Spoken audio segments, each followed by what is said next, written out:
Bismillahirrahmanirrahim. Pada tahun 2017 mengumumkan bahwa Angola tidak membolehkan masyarakatnya beragama karena utangnya banyak dengan Cina. Atau Zimbabwe itu dilepaskan hutangnya oleh Cina dengan syarat mengganti mata uang. Kita ini menyerahkan nyawa rakyat kita. Udah tahu sumber corona dari Wuhan, dari Cina. Sekarang kalau yang dari Cina, baik yang masuk mau yang keluar, kagak apa-apa. Bayangkan itu, dengan terang benderang ingin membunuh rakyatnya. Nanti kalau ini dicatat lagi ada yang tidak, laporin lagi, gitu terus. Saya minta kepada semua dengan cara sendiri, mari kita membuat kelompok-kelompok kecil, satuan perlawanan. Minimal kita mulai melawan itu penting, supaya kita jangan nanti disembelih tanpa mengerti ada apa. Karena yang namanya Syiah itu sudah menimbun ratusan ribu pedang-pedang di Wonosobo, ya. Pasukan Pasdaran di Sulawesi, di Kalimantan, di Pekanbaru. Kenapa saya tidak pernah bahas itu? Karena nanti kebanyakan pasal. Udah ngomong PKI aja gue masuk penjara, ngomong Syiah lagi, ya, belum ngomong LDI, ya. LDI nggak ada yang berani bahas. Kenapa? Karena setiap yang membahas LDI pasti diserbu. Namanya Senkom tuh logo seperti logo polisi, ya. Udahlah, ntar dibahas-bahas lagi. Nah, kalau nggak bisa udah biar aja.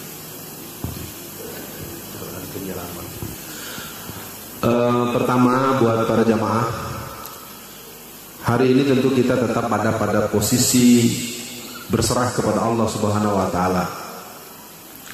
Keadaan kita memang tidak baik-baik saja. Alam juga terjadi banyak turbulensi dengan suasana yang membuat kita memang harus lebih menyadari betapa lemahnya kita. Sesungguhnya untuk pembahasan materi ini saya menyiapkan 3 materi karena saya tidak sempat bisa berkomunikasi secara detail dengan panitia pengarah yang saya duga bisa saya konsultasikan. Tapi sesungguhnya lebih bersifat pilihan saja. Ada saya menyiapkan 3 senjata penghancur Islam. Materinya cukup panjang. Dan yang kedua, materi yang berhubungan dengan tema yang disampaikan tentang bagaimana persoalan-persoalan yang berhubungan dengan pengelolaan pendidikan anak. Jadi kali ini kita akan membicarakan dari hati ke hati terhadap situasi yang sebetulnya sudah sangat parah. Maka saya mencoba memilihkan materi yang 1 dari 3 yang sempat saya olah semalam. Ya, sampai tengah malam saya masih mencoba untuk berpikir bahwa hari ini kedatangan seorang Alfian Tanjung tentu harus menjadi lebih familiar. Karena kota Solo telah menjadi tempat yang akan dominan dan kerap kali saya bersama dengan masyarakat di sini. Dan tentunya kita sama-sama mendoakan semoga saudara-saudara kita yang sedang sakit hari ini mereka akan disembuhkan oleh Allah Subhanahu wa Ta'ala, dan mereka yang sedang dirawat di rumah sakit atau yang mulai terdengar terkena virus corona, semoga Allah juga bisa memberikan dia kekuatan dan kesembuhan. Kalau sampai juga hal lain yang didapatnya, saya hanya ingin menyampaikan pesan supaya kita juga jangan terlalu banyak mengumbar kepada publik. Kasihan keluarganya gitu. Ya memang itu dia tidak mau begitu. Saya ada mendapatkan satu situasi dalam sebuah grup sampai ditegur, udah ya bapak ini sudah meninggal, ya sudah kita berdoa saja. Baik, kita masuk saja. Pembicaraan kita kali ini akan kita masuk pada spektrum yang lebih serius, bahwa sesungguhnya kalau boleh saya menyampaikan, materi ini adalah materi yang saya sampaikan sejak tahun 2005. Terus terang saja, tidak berubah. Sejak 2005 materi saya berikan ketika saya memulai perkuliahan. Jadi ketika kalau di kampus, mahasiswa mata kuliah apapun, program apapun, saya akan mengawali dengan menyampaikan materi ini. Ketika saya kemarin di penjara selama 29 bulan, ya tentu saya tidak cukup ingat. Jadi ketika saya punya alat bantu, saya mulai bisa memanggil kembali memori dan kita coba tampilkan. Kepada Bapak Moderator tentu nanti akan memberikan kawalan dalam proses pembahasan kita. Intinya pembicaraan kita hari ini memang pembicaraan yang menuntut kita untuk menyadari kalau dalam ilmu penjajahan kita ini udah dijajah tapi nggak berasa. Ini yang saya kebingungan ngomongnya jadinya. Ya, apalagi saya yang kebetulan narasumber resmi negara, jadi jamaah yang belum tahu, saya narasumber resmi di Angkatan Darat, di Kopassus, di Wantanas, di Kesbangprov, di Kesbangda. Jadi kalau pakai akal waras, otak saya sampai sekarang nggak mampu mencerna. Narasumber resmi masuk penjara itu. Kecuali kalau saya masuk ngambil posisi oposisi, posisi underground atau posisi separatis, posisi yang lain-lain. Ini saya memang kekacauannya sedang sangat serius. Mari kita mulai saja. Kita tidak terbantu dengan pencahayaan. Saya bacakan saja. Dan tertayang di sini adalah pada tahun 2025, dua negara Muslim terbesar di dunia, yakni Indonesia dan Pakistan, akan lenyap dari peta dunia. Benar atau tidak, itu mungkin urusan berikutnya. Tapi kalau kita lihat formula daripada pengelolaan ini atau statement ini disampaikan oleh William Cohen. William Cohen ini adalah seorang menteri yang pernah jadi menteri pertahanan Amerika pada tahun 2000-an atau sebelumnya. Pokoknya tahun-tahun 90-an akhir 2000-an dia menjadi menteri pertahanan Amerika dan dia memberikan analisa seperti itu. Kalau saya sebenarnya sangat dakdikduk terus terang saja dengan adanya seolah-olah adanya perpindahan ibu kota itu sudah selesai. Maksudnya sudah terjadi. Kebetulan saya sempat punya kesempatan mengisi safari dakwah, acara dakwah saya di Kalimantan Timur. Yang namanya Penajam itu adalah sebuah daerah yang sangat polos, masih ya polos total, dan banjirnya itu setinggi langit rumah. Saya nggak ngerti ya. Dan kita nggak boleh ngomong begini. Saya tahu omongan saya pun nanti mungkin akan dicatat lagi, direkam lagi, dilaporin lagi gitu.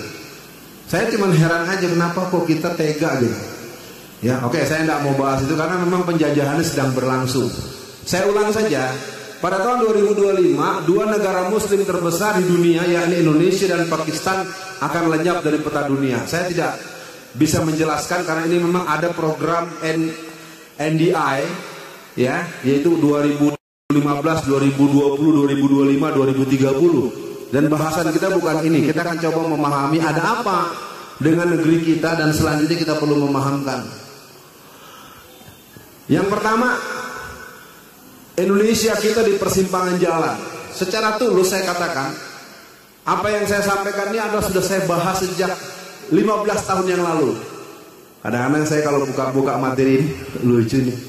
Bahasan ini sudah saya ulang-ulang. Bahkan mahasiswa sampai tanya, Pak, ini mata kuliahnya gak ada hubungan. Tapi setelah berlalu sampai memasuki tahun 2020 ini, saya lihat semakin serius. Dikuasai sumber daya alam kita oleh pihak asing. Saya ingin mengajak para jamaah semua, para ibu bapak yang ada di sini. Penguasaan ini terjadi tanpa perlawanan, bahkan kita menjadi bagian daripada proses penguasaan itu. Ambil contoh, kalau ada anak mahasiswa S3 mengambil program metalurgi, planologi atau proses eksplorasi alam. Yang saya sering dengar, kalau ada orang kuliah di luar negeri, dia senang, apalagi di Amerika, di Eropa, dia gila. Kenapa? Karena dia dapat beasiswa.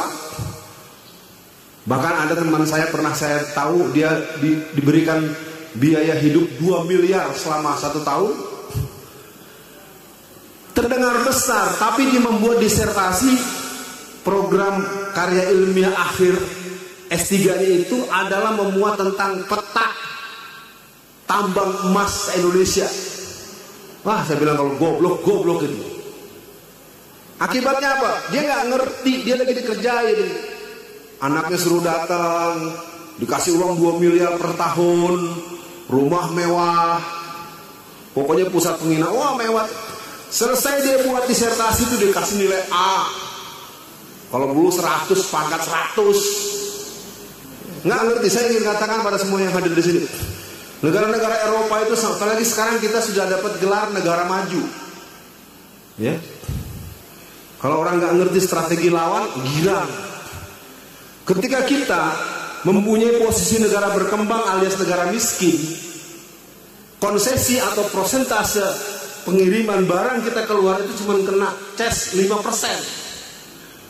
Ketika kita sekarang merasa bangga, ini kan kerjaan Amerika, kerjaan negara Zionis, Freemason, Illuminati, Bavaria.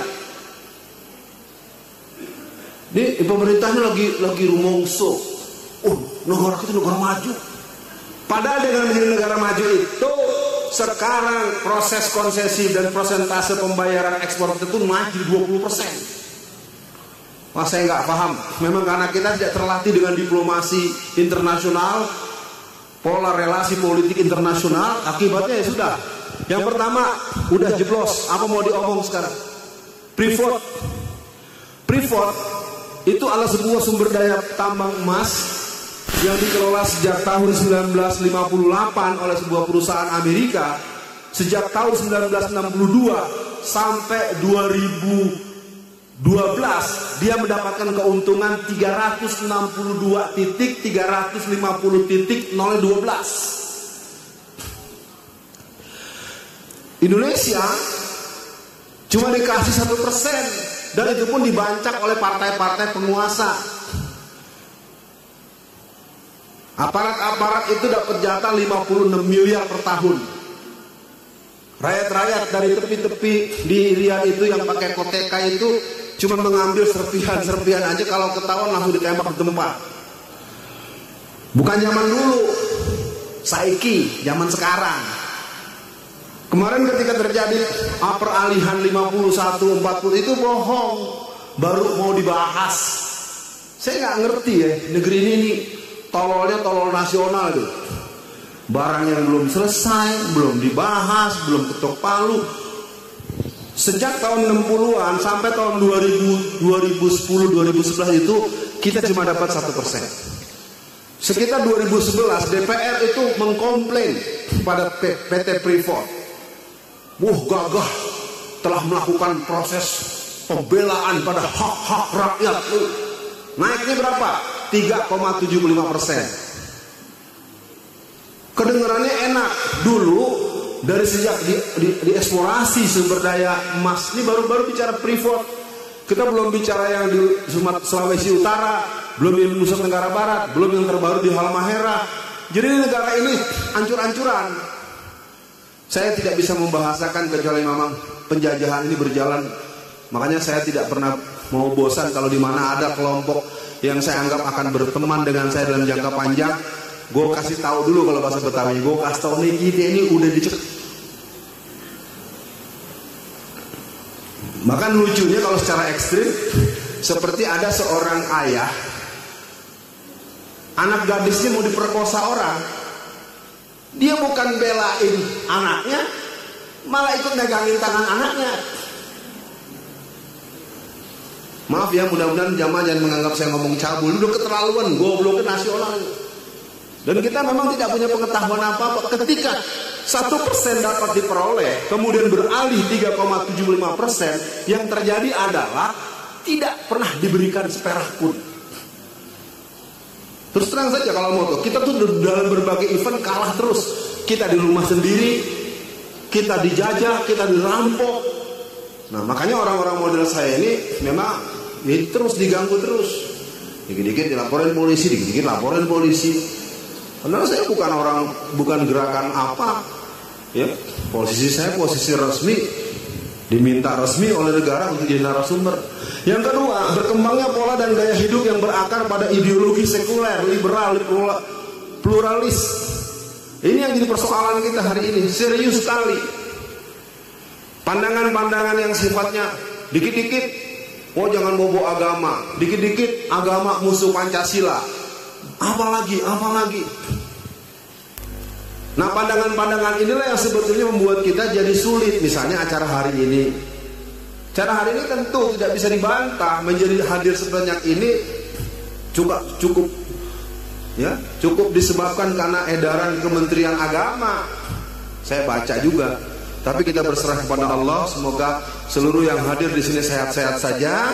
Semua yang bersama dengan kita. Karena bagaimanapun semua tidak ada kekuatan kecuali dengan izin Allah Subhanahu Wa Taala.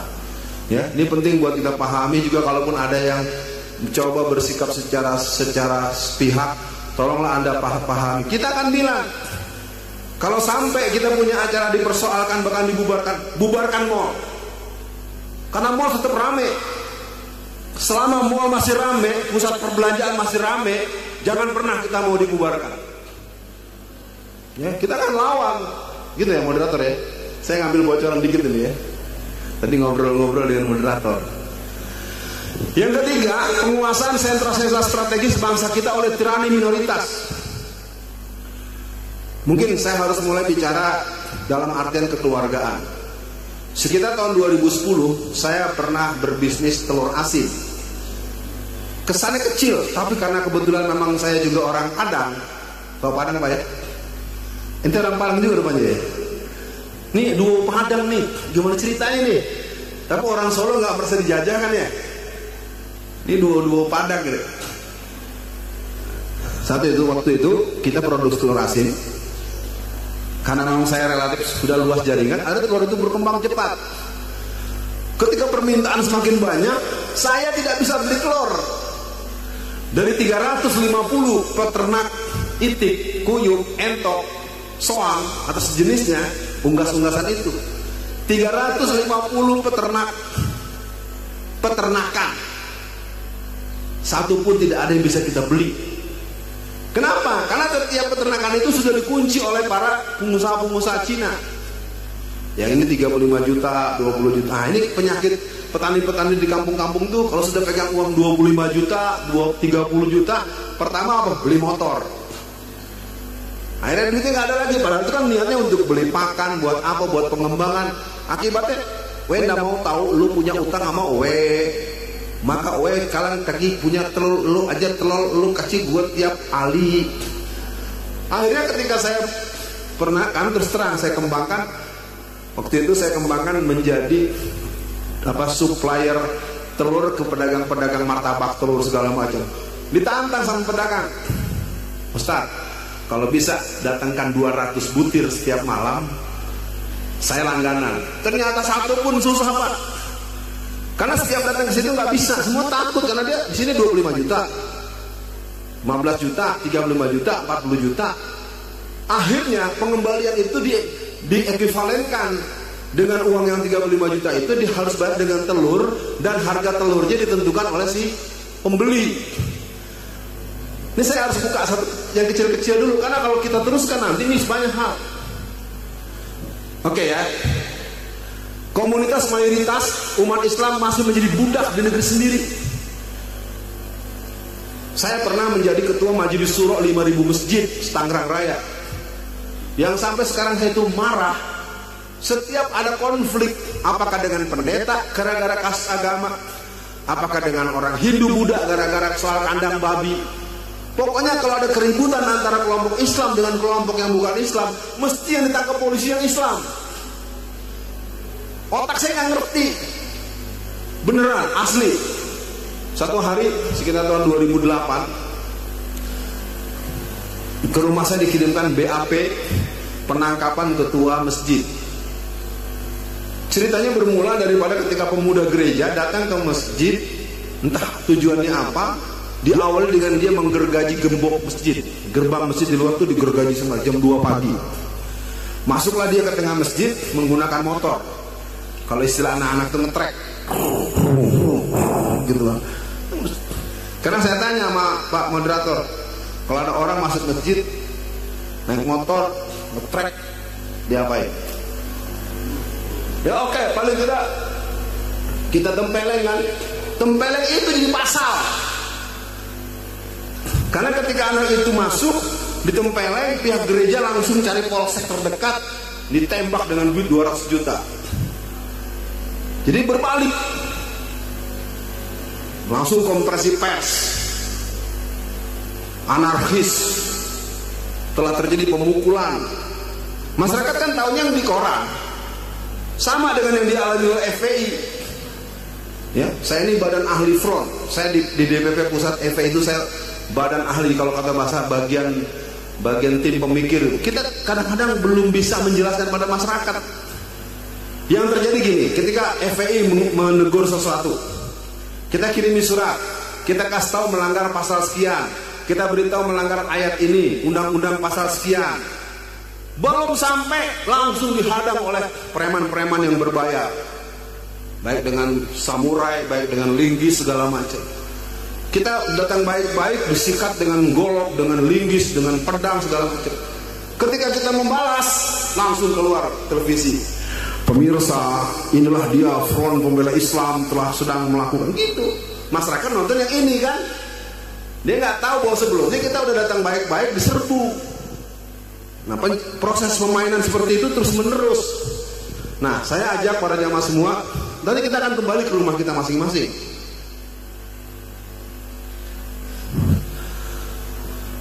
Ini mungkin pesan buat adik-adik kita, buat anak-anak kita. Karena terus terang, sekarang ini tentu hari apa? Sabtu ya. Sabtu hari ini ada yang sekolah, ada yang kuliah. Kalau saya coba tes aja juga mungkin juga agak sulit. Katakanlah misalnya di ruangan ini yang laki-laki, yang mahasiswa berapa orang? Mahasiswa itu artinya S1 ya. Yang mahasiswa 1, 2 orang. Oke, laki-laki. Ini kan yang umahat. Yang mahasiswi berapa orang? 1, 2, 3, 4. Berarti kan yang lain lagi pada kuliah. Gue gini-gini 30 tahun gue jadi dosen, nggak ada kuliah Sabtu kan, aneh ngomong sore. Ini terus terang aja, ini acara-acara isinya nenek-neneknya, emak-emaknya, tampangnya muda-muda, cantik-cantik. Karena emang wudunya, sholat malamnya bagus. Ditanya umurnya berapa? 40 tahun, 45, 60. Bukan nyindir ya Bu ya. Baik, sekarang kita sampaikan pesan itu. Pesan pertama buat generasi muda kita sebelum kita membahas hal-hal yang menjadi sebab. Nanti kita akan bahas ada apa sebetulnya, kenapa sehancur ini kita. Himbauan saya buat ibu-ibu, buat bapak-bapak, buat teman-teman, juga mungkin buat kita juga, buat saya juga. Mari kita ajak anak-anak kita bersama kita untuk memahami persoalan secara utuh, menyeluruh, komprehensif dan holistik. Sekarang Habib Rizik di luar berlama-lama. Saya kadang-kadang kuping saya panas. Jadi pemimpin pengecut, umatnya di sini, nah kan nggak tahu persoalan, nggak boleh begitu, kita nggak boleh sembrono, nggak mungkin Habib Rizik ambil sikap seperti itu. Oh, Ustaz Alfian di penjara, iya ya, jadi Ustaz nyebar fitnah, gini, saya tahu. Tapi ketika udah ketemu ngobrol begini, ternyata nggak begitu. Yang kedua, kepada adik-adik melalui ibu-ibu di sini, melalui kakak-kakak di sini, agar mempunyai kesiapan secara pribadi dalam artian yang seluas-luasnya, kesiapan kolektif jamaah generasi muda Islam. Karena saya lagi masih punya mimpi jamaah subuh itu jamaah milenial, ya, subuh berjamaah se-Solo Raya, isinya anak umur 17 tahun sampai 25 tahun. Wah, keren. Ibu-ibu bagian nyiapin makan sarapan pagi. Saya yakin setuju ibu-ibu. Iya. Karena dulu saya ingat zaman-zaman saya SMA tahun 80-an. Itu kan kalau apa-apa jihad, oh jihad. Salat subuhnya di mana? Di rumah. Jam berapa? Jam 6. Nih bapak-bapak nih kalau dites juga nih mesti dikontrol nih. Subuhnya ke masjid nggak tadi semua nih? Boleh nggak saya mengatakan yang ada di sini 100% ke masjid sholat subuhnya? Boleh ya? Mudah-mudahan betul. Sekarang ibu-ibu yang punya anak muda, yang punya anak remaja, yang punya suami, apa dijamin suami-suaminya sholat